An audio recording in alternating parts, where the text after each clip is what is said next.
Salut les amis, on sait tous qu'entreprendre est un parcours semé d'embûches et qui n'est pas toujours facile. L'objectif de chaque épisode est répondre à une problématique bien précise avec des solutions concrètes que tu peux implémenter dans ton business dès demain. Je suis Alexis Bouvet, cofondateur de l'agence Cvisu et de la marque Tailleur, et je te souhaite la bienvenue dans Conseil d'amis, le podcast qui apporte un maximum de valeur pour les entrepreneurs. Bonne écoute!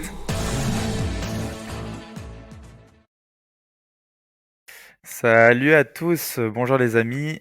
Aujourd'hui, on est en compagnie de Martin Crégu, qui est parmi nous, fondateur de Esli, et qui va nous expliquer comment recruter de jeunes talents, mais notamment des alternants et stagiaires. Tout d'abord, Martin, comment vas-tu aujourd'hui? Yes! Salut Alexis on fire comme toujours, merci beaucoup pour l'invite. C'est un plaisir de pouvoir Magnifique. échanger avec toi. Parfait, bon bah génial. Est-ce que tu peux te présenter, parce que voilà, je t'ai introduit rapidement, mais est-ce que tu peux te présenter en quelques phrases pour ceux qui nous écoutent? Ouais, bien sûr, bah, je vais reprendre ma biographie depuis 2006 comme ça tu auras tout topo. Non, moi je suis, en quelques mots, je suis le fondateur, de Esli. Esli, c'est une plateforme qui aide les, étudiants à trouver un stage ou une alternance, dans les boîtes, qu'il leur faut et puis, bah, de l'autre côté évidemment, on aide les entreprises à trouver, les jeunes talents. Super clair et concis, génial. Du coup, tu aides les entreprises du coup à trouver des jeunes talents, mais quand est-ce que les entreprises vont se dire: «Voilà, là, c'est le bon moment, il faut que je recrute»? Ouais, bah, c'est une bonne question parce qu'en plus avec les aides de l'État, il y a les gens qui ont pensé que, il fallait recruter, peu importe si on en avait besoin.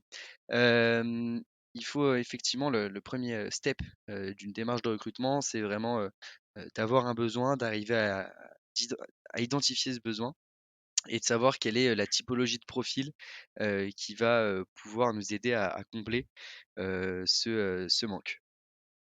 OK, donc tu élabores une sorte de persona, hein, c'est ça?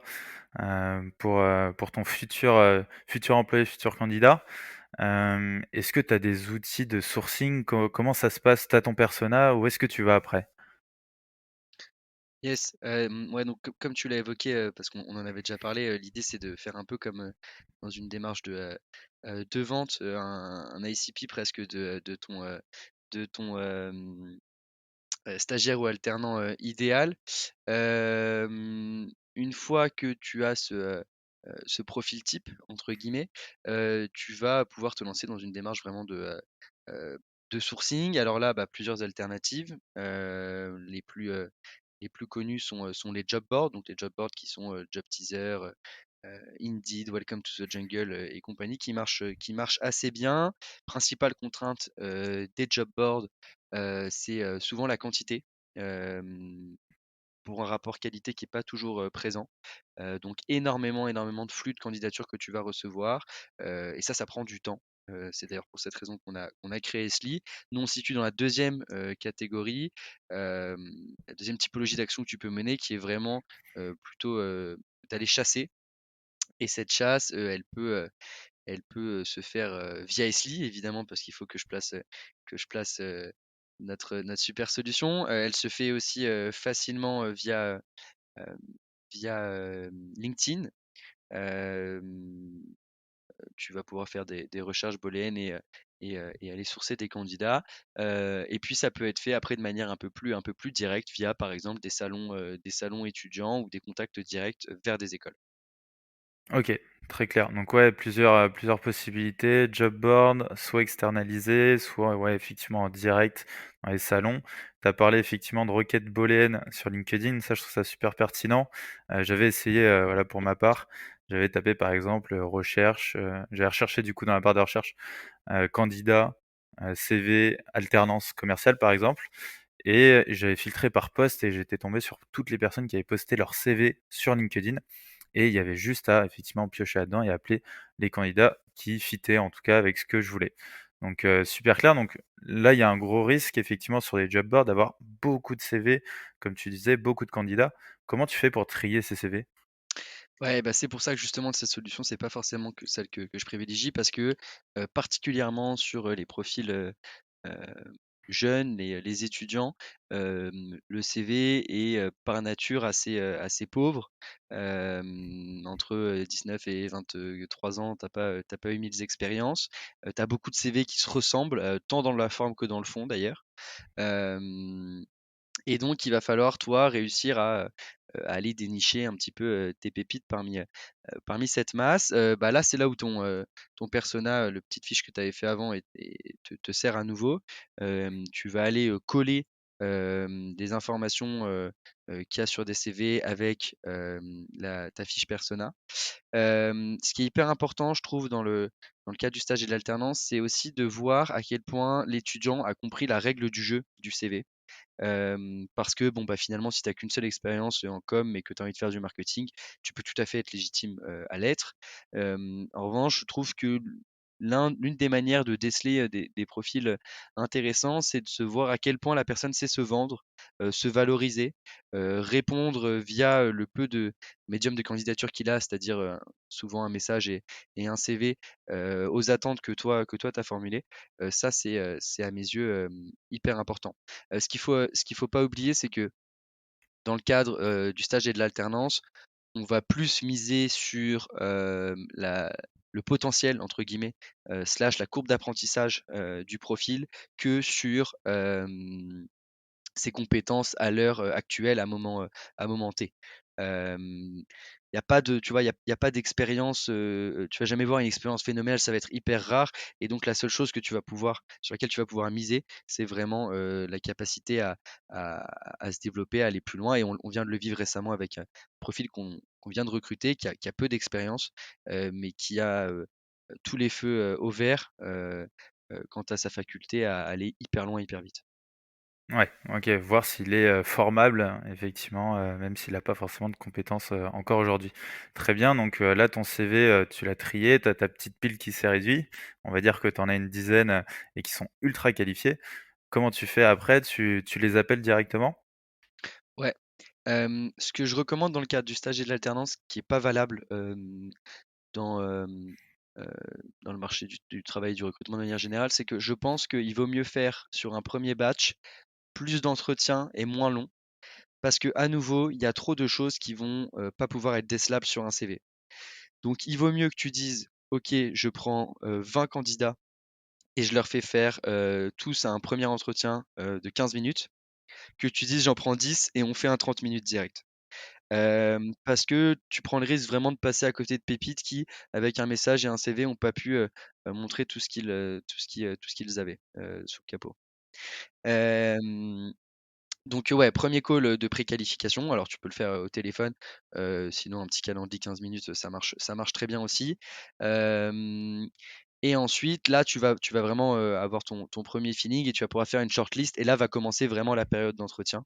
Nous, l'entretien, on le fait donc en 3 phases, sans compter la préqualification. On fait un premier entretien de 30 minutes, une étude de cas, puis un deuxième entretien de 30 minutes. Hem, Sachant qu'à nouveau, c'est une spécificité un peu du stage et de l'alternance. Sur le premier entretien de 30 minutes, on va plus creuser sur la personnalité, sur la vision, sur le match avec notre culture à nous, que sur les compétences brutes, que de parler vraiment du poste et des missions. Parce que, bah, voilà, comme je te l'ai dit, ce qui est le plus important, c'est de savoir le potentiel qu'a la personne. Génial, et du coup, tu dis étude de cas, est-ce que tu lui mets une mise en situation? Je sais qu'il y a plein de dérivés d'études de cas. Toi, comment tu mets ça en place? Ouais, bah, c'est marrant parce que l'étude de cas, c'est un peu ce que je disais sur le CV et globalement, c'est valable pour à peu près toutes les steps du process de recrutement sur les jeunes. Il faut autant s'intéresser à la forme qu'au fond. C'est-à-dire que parfois, on a des gens qui nous rendent des études de cas où sur le fond, bah, en fait, c'est pas méga pertinent dans le sens où, voilà, il y a pas de génie. En revanche, sur la forme, le mec s'est posé les bonnes questions, a su, expliquer aussi ce qu'il voulait dire d'une manière, pertinente. Et c'est un peu comme à l'école, tu sais, où on te disait, la démonstration du calcul vaut autant, voire plus que les résultats. Ouais. Ça, je crois que ça vaut tout particulièrement dans le cadre, du stage et de l'alternance. Et pour répondre vraiment totalement à ta question, nous, il n'y a pas d'exotype, on adapte en fonction du poste évidemment. En général, c'est 2-3 études de cas slash questions. Rien de Mmh. trop long parce que le but c'est que ce soit pas une contrainte, mais vraiment juste un moyen de pouvoir s'exprimer et prouver des choses. En revanche, ce qu'on fait, c'est qu'on donne des délais assez courts.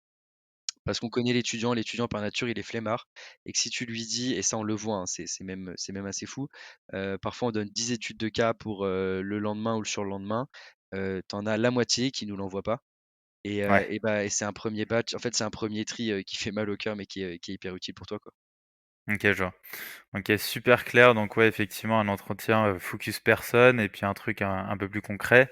Génial, là, tu nous as donné plein, plein de tips, donc c'est trop cool. Est-ce que tu as un dernier conseil d'amis pour ceux qui nous écoutent?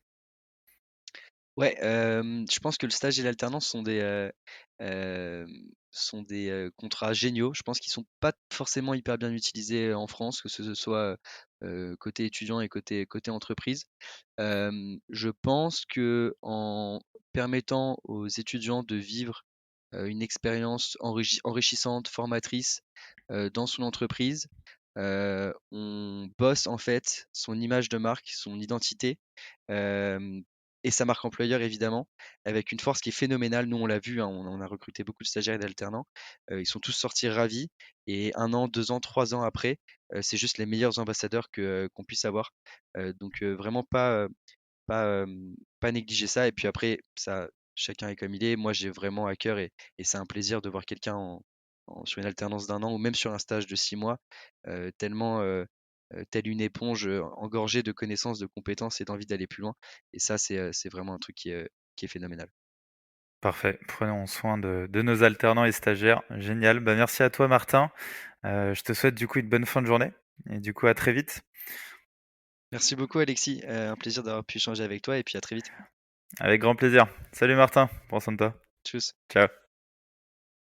Si t'es arrivé jusqu'ici, c'est que cet épisode t'a apporté de la valeur. En tout cas, j'espère. Tu pourras retrouver tous les liens utiles en description. Et si tu as un pote, une pote ou un proche, par exemple, qui pourrait être intéressé par cet épisode, je t'en prie, partage-le.